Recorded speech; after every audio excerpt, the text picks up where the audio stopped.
عباده الذين اصطفى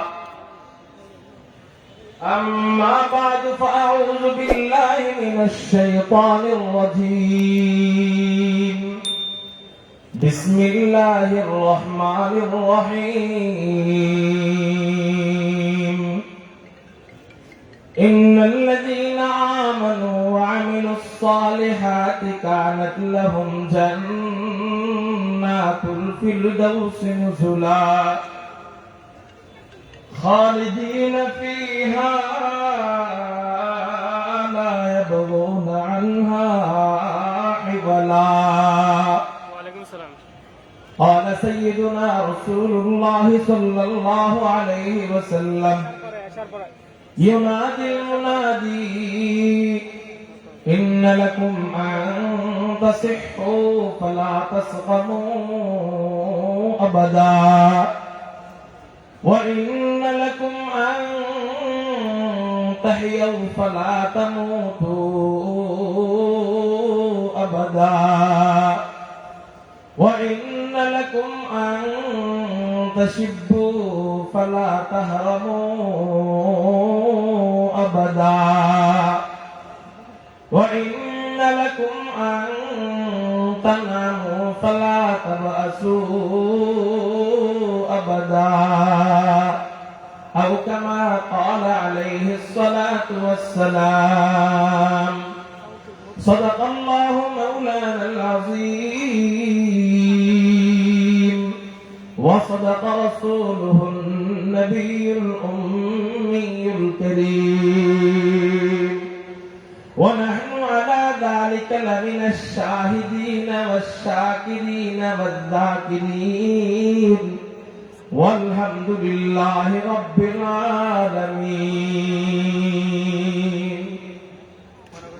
الحمد لله আল্লাহ জাল্লা জালালুহু ওয়া আম্মা নওয়ালুহুর দরবারে লাখ কোটি শুকরিয়া আদায় করি যে মহান আল্লাহ পাক রব্বুল আলামিন আমাদেরকে ঐতিহ্যবাহী আল আমিন সংস্থার উদ্যোগে 3 দিন ব্যাপী ঐতিহাসিক তাফসীরুল কোরআন মাহফিলে আসবার এবং বসবার তৌফিক দান করেছেন।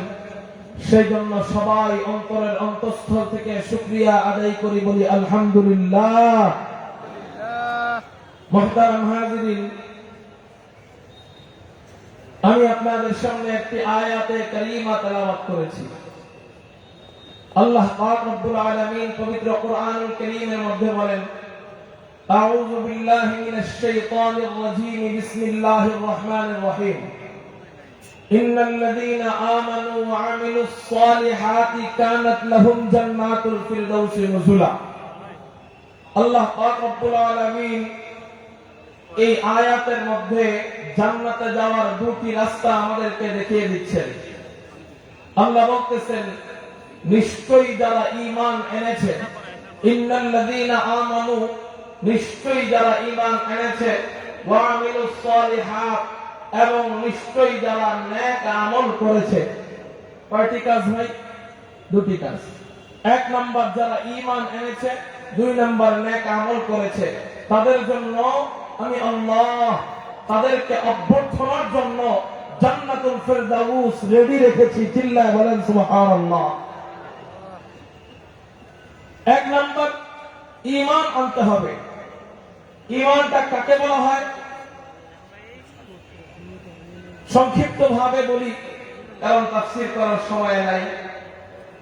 আমি ছোট মানুষ, আমার কোনো বড়দের এই মঞ্চে কথা বলার মতো কোনো ইলম আমার কাছে নাই, ওইরকম আমলও নাই।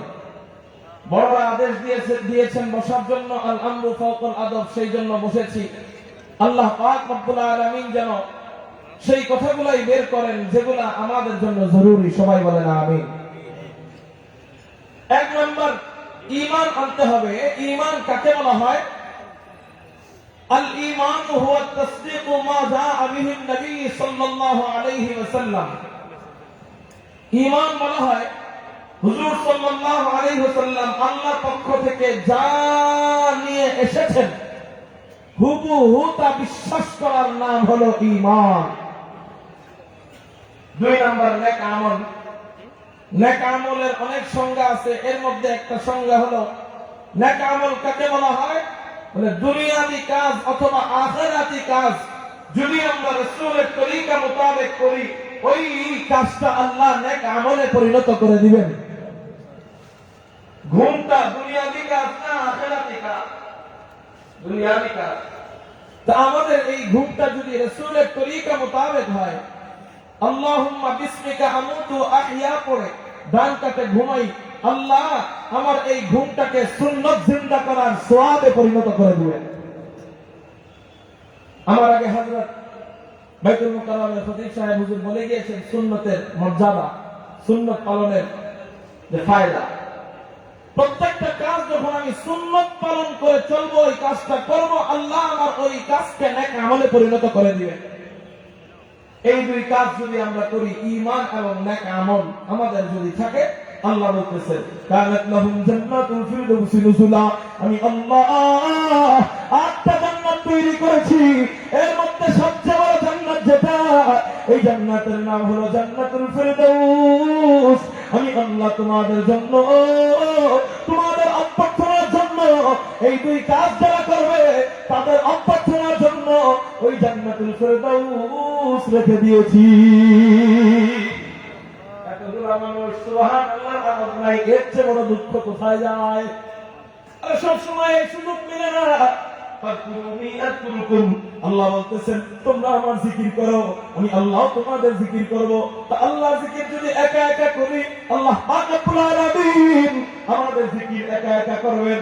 আর আমরা যদি আল্লাহর জিকির পড়া মজলিসের মধ্যে করি, আল্লাহ পাক রব্বুল আলামিন আমাদের জিকির কোটি কোটি ফেরেশতাদের মাঝখানে, কোটি কোটি ফেরেশতাদের সামনে মজলিস কায়েম করে আমাদের নামের জিকির করতে থাকবে। এই জন্য একটু আকাশ পাতাল প্রকম্পিত করে চিৎকার দিয়ে বলি আল্লাহু আকবার।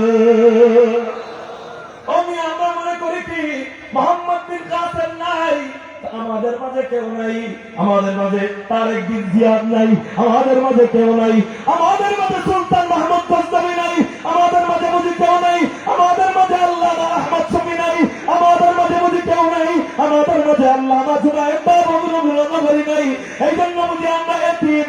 না না না, তাদের আদর্শ সন্তানরা জীবিত আছে, তাদের আদর্শ সন্তানদের মুখের হুঙ্কার এবং ময়দানের গর্জন শুনলে বাতিল করা শক্তি এখনো কাঁপতে থাকে।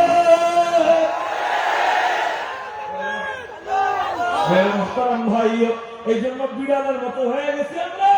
এই জন্য বাতিল করা শক্তিরা মনে করে কি মাহফিল বন্ধ করে দিলে কোনো লস নাই, কোনো সমস্যা নাই।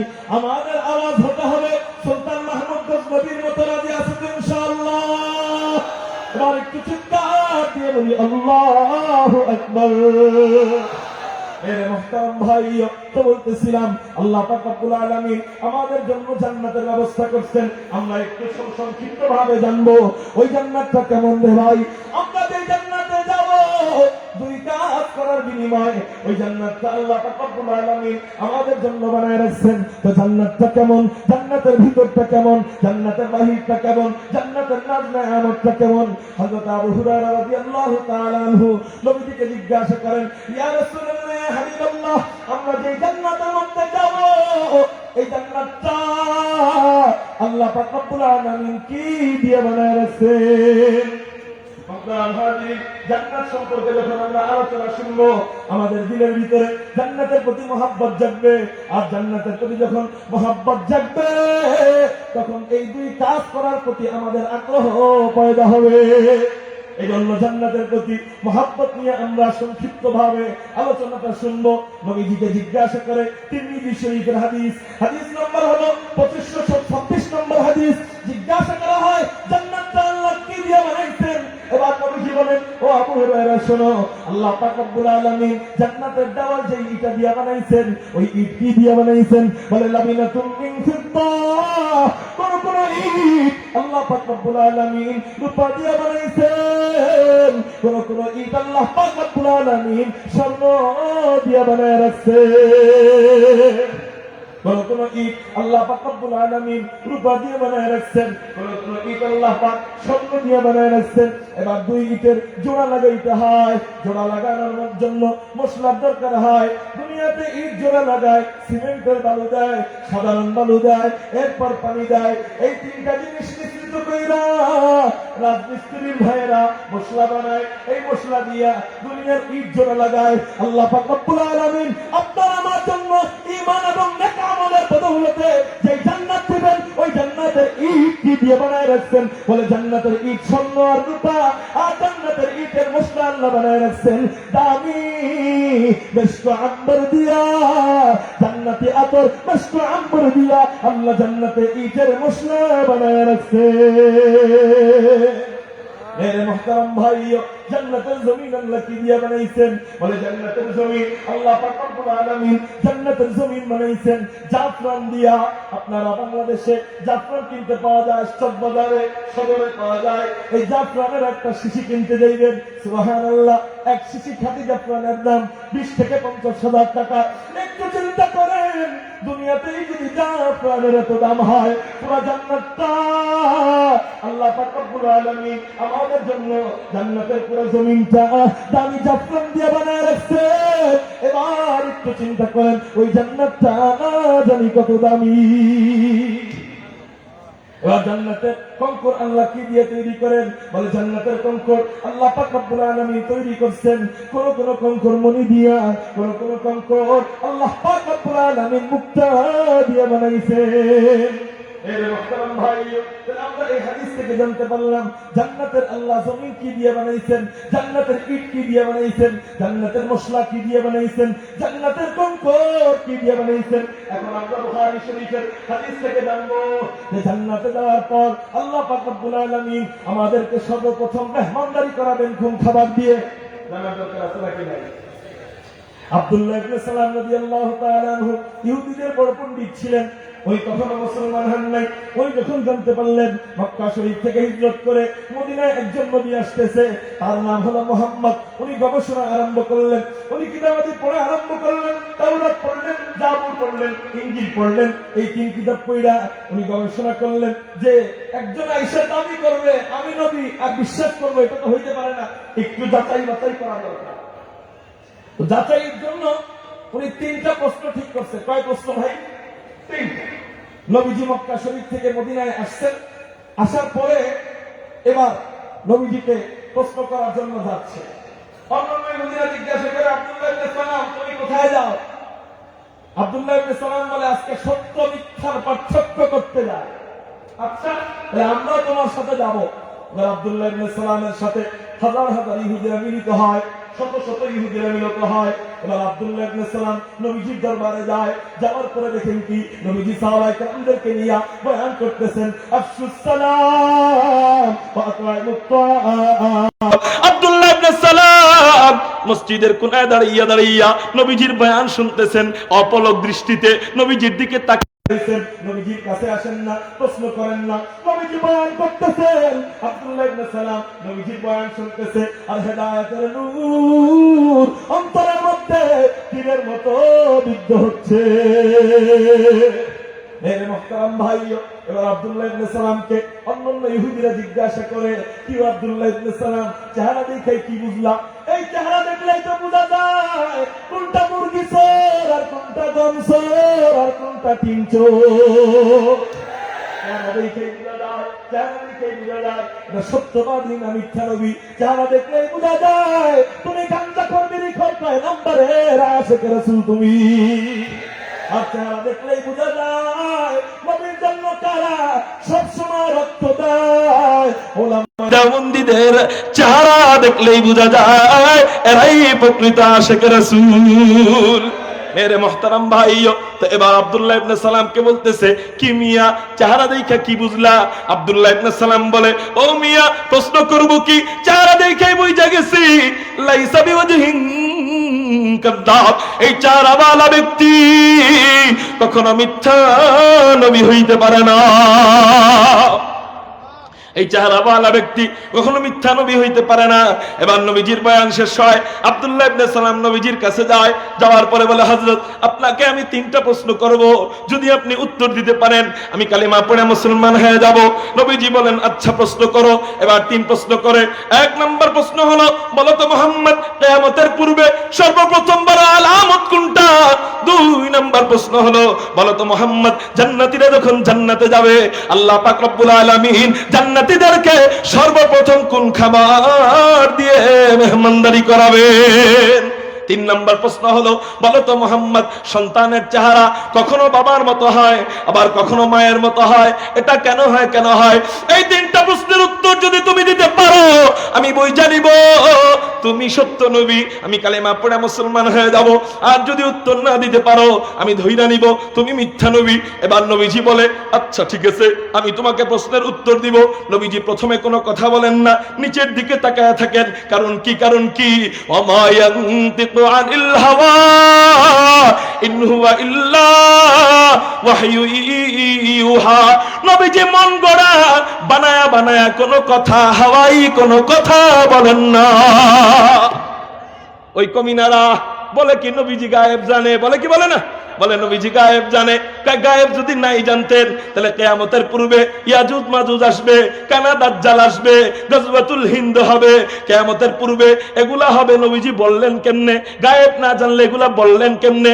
আরে গায়েব যদি জানতেন কুরআনুল কারীম কষ্ট করে আল্লাহ পাক রব্বুল আলামিন নবীজির উপর নাজিল করার জন্য জিবরাইলকে পাঠাইতেন না, জিবরাইলকে পড়ানোর জন্য জিবরাইলের মাধ্যমে নবীজিকে শিখাইতেন না। তো জিবরাইলকে কেন পাঠাইছেন? নবীজি গায়েব জানেন না, এই জন্যই পাঠাইছেন। নবী যদি গায়েব জানতেন গায়েবের মাধ্যমে জমিনে বৈশা বৈশা লাওহে মাহফুজের লেখা কুরআন মুখস্থ করতে পারতেন। ওরা বলে নবীজি গায়েব জানে। ও মেরে মুহতারাম ভাইও, তো গায়েব জানলে এই আয়াতের অর্থ কি করবা? নবীজি মন গড়া বানায় কোনো কথা বলেন না। বলে গায়েবের খবর দিছে, তাইলে এটা কি? বলে গায়েবের খবর নবীজি দিছে ঠিক, কিন্তু কার পক্ষ থেকে জানার পরে দিছে? বলেন কার পক্ষ থেকে? আল্লাহর পক্ষ থেকে জানছেন তারপর দিছেন, এটার নাম গায়েব নয়। আল্লাহর পক্ষ থেকে জানার পরে নবীজি জানছেন, জানার পরে তারপর বলছেন, এটার নাম গায়েব নয়। নবীজি বানায়া কোনো কথা বলেন নাই, বানায়া নিজ থেকে বললে বুঝতাম যে গায়েব, বানায়া বলেন নাই, আল্লাহর পক্ষ থেকে বলেন। ওই 3 প্রশ্নের উত্তর নবীজি বানায়া বলেন না, চুপ করে থাকেন। এবার কিছুক্ষণ পর হযরত জিবরাইল নাজিল হয়ে যায়, আয়েশা বলে, হযরত এই নেন 3 প্রশ্নের উত্তর। এবার 3 উত্তর দেয়া যায়। নবীজি এবার 3 প্রশ্নের উত্তর তাকে দেয়। 3 প্রশ্নের উত্তর কি? আজকে যেহেতু সময় নাই এই জন্য আমি আর বলতে পারবো না 3 প্রশ্নের উত্তর কি। আমার যেটা আমার উদ্দেশ্য সেটা শুধু বলবো। 2 নম্বর প্রশ্নের উত্তর দেয়া যায়। শোনো আব্দুল্লাহ ইবনে সালাম, জান্নাতীরা যখন জান্নাতে যাবে আল্লাহ পাক রব্বুল আলামিন মাছের কলিজার অতিরিক্ত অংশ দিয়া জান্নাতীদেরকে আল্লাহ মেহমানদারি করাবেন। তাহলে আমরা বুখারী শরীফের 3329 নম্বর হাদিস থেকে কি জানতে পারলাম? জান্নাতে আল্লাহ আমাদেরকে কি দিয়ে মেহমানদারি করাবেন? মাছের কলিজার অতিরিক্ত অংশ দিয়া। এখন আপনি বলতে পারেন, হুজুর জান্নাতে তো আমরা বিশাল পেটুক থাকবো, ঠিক না? ঠিক, এটা জানেননি? জান্নাতে আমরা বিশাল পেটুক থাকবো মানে জান্নাতীরা লম্বায় থাকবে 60 হাত লম্বা। কয় হাত? 6-7, এই 7 না, 59-60, এই 60 হাত লম্বা থাকবে। তো এত লম্বা মানুষের পেট কি ছোট থাকবে না বড় থাকবে? হুজুর এত বড় পেটের সামনে এতটুক মাছের কলিজা, এটা তো মানাইলো না, একটু বুঝায় এখন। এবার আমি আপনাদেরকে বলতে চাই, শোনেন, জান্নাতি মাছের কলিজা আর দুনিয়ার মাছের কলিজা কি এক? জান্নাতি খাবার আর দুনিয়ার খাবার কি এক? এ ব্যাপারে আরেকটা হাদিস আমি আপনাদেরকে শোনাই। জান্নাতি খাবার আর দুনিয়ার খাবার যে এক নয়, এই ব্যাপারে হাদিস আসছে নাসাই শরীফের মধ্যে, হাদিস নাম্বার 1493 নম্বর হাদিস। সূর্য গ্রহণ চলতেছে। কি গ্রহণ বলেন? সূর্য গ্রহণ চলতেছে। নবীজি সাহাবায়ে কেরামদেরকে নিয়ে গেলেন, চলো নামাজ পড়তে যাই। সূর্য গ্রহণের সময় নবীজি কাতারবন্দি কইরা সাহাবায়ে কেরামদেরকে দাঁড় করায় দিলেন। নবীজি এবার ইমামতি করতেছেন। আল্লাহু আকবার, সুবহানাকাল্লাহুম্মা ওয়া বিহামদিকা ওয়া তাবারাকাসমুকা ওয়া তাআলা জাদ্দুকা ওয়া লা ইলাহা গায়রুক ফিরুক, নবীজি নামাজ পড়াচ্ছেন, সাহাবায়ে কেরামের নামাজের মধ্যে চোখ থাকতো সিজদার দিকে, কিন্তু চোখের কোণা থাকতো নবীজির দিকে। কারণ কি আমার নবী যাই করতেন তাই হাদিস হয়ে যেত। আমার নবী কাউকে থাপ্পড় দিছেন, এটাও হাদিস হয়ে যায়। আমার নবী কাউকে ধমক দিছেন, এটাও হাদিস হয়ে যায়। আমার নবী কাউকে বুড়ি আঙ্গুল দিয়ে খুঁচা দিছেন, এটাও হাদিস হয়ে যায়। আমার নবী আদেশ দিছেন, এটাও হাদিস হয়ে যায়। আমার নবী নিষেধ করছেন, এটাও হাদিস হয়ে যায়। আমার নবী চুপ থাকছেন, সামনে কেউ কোনো কাজ করছেন, নবীজি কোনো বাধা দেন নাই, চুপ থাকছেন, এটাও উম্মতের শরীয়তের দলিল হয়ে যায়। আমার নবী হেলান দিয়েছিলেন, সোজা হয়ে বসলেন। আমি কতবার হেলান দিলাম, সোজা হয়ে বসলাম। আমাদের হুজুররা আসবে এখানে, কতবার হেলান দিবে, কতবার সোজা হয়ে বসবে। কেউ 2 টাকার দামও এটা দিবে না, কিন্তু নবীজি হেলান দেয়, সোজা হয়ে বসে। এটাও বুখারী শরীফের হাদিস হয়ে যায়। কানা মুত্তাকিআন ফাজালাসা, ছিলেন তিনি হেলান দেওয়া, সোজা হয়ে বসলেন। তো না সাহাবায়ে কেরাম নবীজির দিকে 24 ঘন্টা যখনই খাস কামরা থেকে বের হইতেন নবীজির দিকে তাকায় থাকতেন। কোন সময় কোন হাদিস সংগঠিত হয়ে যায়, আবার কোন হাদিস থেকে আমরা মাহরুম হয়ে যাই, এই জন্য নবীজির দিকে তাকায় থাকতেন। কিন্তু নামাজের মধ্যে তো তাকানো যায় না। নামাজের মধ্যে নবীজি চোখ থেকে সিজদার দিকে, সাহাবায়ে কেরামেরও চোখ থেকে সিজদার দিকে, কিন্তু ডাইরেক্ট তো তাকানো যায় না। হাদিস যদি সংগঠিত হয়ে যায় তা হাদিস থেকে মাহরুম আমরা হয়ে যাব। এই জন্য চোখের কোণাটা আফসা নবীজির দিকে দিয়ে রাখেন। হঠাৎ করে সাহাবায়ে কেরাম দেখলেন নবীজি সূর্যগ্রহণের নামাজ পড়ানোর সময় হাতের বাঁধনটা ছাইরা একটু সামনে আগায় গেলেন, কি যেন ধরতে গেলেন, কিন্তু ধরতে পারলেন না। আবারও পিছনে চলে আসলেন। সাহাবায়ে কেরাম এবার নামাজ শেষ করার পরে জিজ্ঞাসা করেন, ইয়া রাসূলুল্লাহ, ইয়া হাবিবাল্লাহ, আজকে নামাজের ভিতরে এক অপ্রত্যাশিত ঘটনা দেখছি, যা আর কখনো দেখি নাই। কয় কি তোমরা দেখছো? বলে আমরা নামাজের মধ্যে দেখলাম আপনি নামাজের ভিতরে হাতের বাঁধনটা ছাইড়া একটু সামনে আগায় গেলেন, কি যেন ধরতে গেলেন, কিন্তু ধরতে পারলেন না। আবারও পিছনে চলে আসলেন, কাহিনী তো বুঝলাম না। এবার নবীজি বলেন, ও আচ্ছা, তোমরা তাইলে দেখে ফেলছো? বলে হ্যাঁ, আমরা দেখে ফেলেছি। কয় তাহলে শোনো শোনো, আজকে এক আশ্চর্য কাণ্ড কারবার আল্লাহ আমার সাথে ঘটাইয়া দিছে। কি আশ্চর্য কাণ্ড কারবার? বলে আমি যখন নামাজ পড়াইতেছিলাম তখন দেখতে পাইলাম হযরতে জিবরাইল পুরো জান্নাতটা হাতের মধ্যে নিয়া, হযরতে জিবরাইল পুরো জান্নাতটা হাতের মধ্যে নিয়া আমার নামাজের সামনে আইনা রাইখা দিছে। হযরতে জিবরাইল পুরা জান্নাতটা হাতের মধ্যে নিয়া আমার নামাজের সামনে আইনা রেখে দিছে। আমি নামাজে দাঁড়াইয়া দাঁড়াইয়া জান্নাতের নাজ নেয়ামতগুলা দেখতেছিলাম। ওহো, কেমন নবীর নবী আমরা পাইছি। অন্যান্য নবীরা আল্লাহরে বলে, আল্লাহ একটু জান্নাত দেখতে চাই, ইন্তেকালের পরে তো জান্নাত দেখবই, কিন্তু এখন একটু দেখতে চাই। আল্লাহ কাউকে অনুমতি দেন না, কিন্তু আমাদের নবীজি জান্নাত দেখতে চাইছে। আল্লাহ পাক রব্বুল আলামিন হযরতে জিবরাইলকে বলেন, ও জিবরাইল যাও, পুরো জান্নাতটা হাতের মধ্যে নিয়া আমার রাসূলের নামাজের সামনে রেখে দাও। এবার নবীজি নামাজে দাঁড়াইয়া দাঁড়াইয়া জান্নাতের নাজ নেয়ামত দেখতেছেন। এর মধ্যে দেখতেছেন জান্নাতের ফল আনা হয়, জান্নাতের আপেল আনা হয়, জান্নাতের কমলা লেবু আনা হয়। এর মধ্যে একটা ফল আঙ্গুর ফল। ভাই কি ফল বলেন না? আঙ্গুর ফলের একটা থোড়া নবীজি বলেন আমার নামাজের সামনে আনা হয়েছে। আমি আর লোভ সামলাইতে পারলাম না। জান্নাতের আঙ্গুর বলে কথা, আমি আর লোভ সামলাইতে পারলাম না। নামাজের ভিতরে আমি ওই জান্নাতের আঙ্গুর ফল ধরতে গেছিলাম। তোমরা যে দেখছো নামাজের ভিতরে আমি হাতের বাঁধনটা ছাইড়া কি যেন ধরতে গেছিলাম, ওটা জান্নাতি আঙ্গুর ফল ধরতে গেছিলাম। আমি লোভ সামলাইতে পারি নাই, তো জান্নাতের আঙ্গুর ফল ধরতে গেছিলাম। সাহাবায়ে কেরাম জিজ্ঞাসা করেন, ইয়া রাসূলুল্লাহ, ইয়া হাবিবাল্লাহ, আপনি ধরতে গেছিলেন তো ধরলেন না কেন? আপনি ধরতে গেছিলেন তো ধরলেন না কেন? ধরলে আমরা একটু দেখতে পারতাম। এবার নবীজি বলেন, ও মিয়ারা, তোমরা কি বলো না বলো, জান্নাতের আঙ্গুর ফল এত বড় এত বড়, জান্নাতের আঙ্গুরের একটা থোড়া এত বড় আমি আনতে পারি নাই। সাহাবায়ে কেরাম জিজ্ঞাসা করেন, ইয়া রাসূলুল্লাহ, ইয়া হাবিবাল্লাহ, জান্নাতের এক আঙ্গুরের থোড়া কতই বা বড় যে আপনার মতো একজন পাহলোয়ান মানুষ, আপনার মতো একজন মর্দে মুজাহিদ একটা আঙ্গুরের থোড়া আনতে পারে না। এবার নবীজি বলেন, ও মিয়ারা শোনো, আমি যদি জান্নাতের একটা আঙ্গুরের থোড়া আনতাম, ওই এক আঙ্গুরের থোড়া আমি থেকে নিয়ে কিয়ামত পর্যন্ত সমস্ত জাতিরা, সমস্ত পুরুষেরা, সমস্ত নারীরা এক আঙ্গুরের থোড়া থেকে আঙ্গুর খাইতো, তারপর করেও জান্নাতের একটা আঙ্গুরের ছোড়াও শেষ হতো না। আলহামদুলিল্লাহ কদ্দারা খাইরাও ওয়া খাবালা। একটু বলেন না চিৎকার দিয়ে আলহামদুলিল্লাহ। আর একটু জোরে বলি আলহামদুলিল্লাহ। আলহামদুলিল্লাহ কদ্দারা খাইরাও ওয়া খাবালা ওয়াশ-শুকরু লিমান সাওয়ারা হুসনাও ওয়া জামালা ফারদুন সামাদুন আন সিফাতিল খালকি বারিউ রব্বুন আযালিয়ুন খালাকাল খালকা কামালা। ও মেরে মুহতারাম ভাইও, এমন জান্নাতে যাইতে মনে চায় কাদের কাদের? আল্লাহু আকবার বলে দুইটা হাত আল্লাহকে দেখাই। এমন জান্নাতে যাইতে মনে চায়, হাত নামান, হাত নামান। এই জান্নাতে যদি যাইতে চাই দুইটা কাজ আমাদের করতে হবে। এক নাম্বার হলো ঈমান আনতে হবে। ঈমান কেমন আনবো? বলে বিরানির লোভ দিবে, আমি আলেমদের বিরুদ্ধে স্লোগানে চলে যাব। ঈমান এমন আনবো, বিরিয়ানির লোভ দিবে, আলেমদের বিরুদ্ধে স্লোগানে চলে যাব। 7 আপের লোভ দিবে, আলেমদের বিরুদ্ধে স্লোগান দিতে চলে যাব। না না না, ঈমান কেমন আনতে হবে? যে রাসূলের ইজ্জত রক্ষা করার জন্য, উলামায়ে কেরামদের ইজ্জত রক্ষা করার জন্য যদি কখনো উলামায়ে কেরাম মুরব্বিরা আমাদেরকে ডাক দেয়, নিজের তাজা রক্ত দিব, জীবন দিব, জীবন দিয়ে হলেও রাসূলের ইজ্জতকে কলঙ্কিত করতে দিব না, দিব না, দিব না।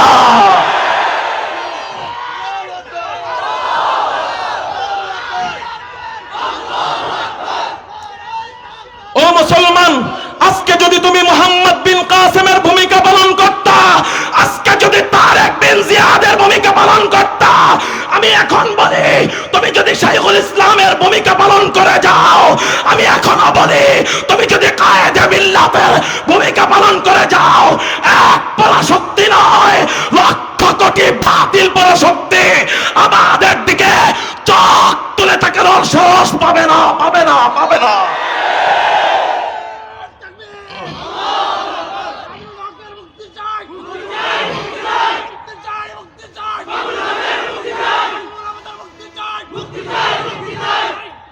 শোনেন, আমি আলোচনা করার আর সময় পেলাম না, বড়দের আদেশ যতটুকু ততটুকুই করলাম। আমি আপনাদের কাছে দোয়া চাই। 1 নাম্বার কাজ কি বলছিলাম ভাই? ঈমান আনতে হবে। 2 নাম্বার নেক আমল করতে হবে। এই 2 কাজ করে যেন আল্লাহ আমাদেরকে ওই জান্নাতে যাওয়ার তৌফিক দান করে। বলে আমিন, বলেন আমিন। আখির দাওয়ানা আলহামদুলিল্লাহ। আমি ছোট্ট করে আপনাদের কাছে একটা দোয়া চাই। কার দোয়া কবুল হয় জানি না। আমার আব্বা শাইখুল হাদিস মুফতি মুফিজুল ইসলাম দামাত বরকাতুহুল আলিয়া, যিনি বাইতুল মুকাররমের পরেই যে মসজিদ ধানমন্ডি ঈদগাহের খতিব ছিলেন, ওনার দুটোটা কিডনি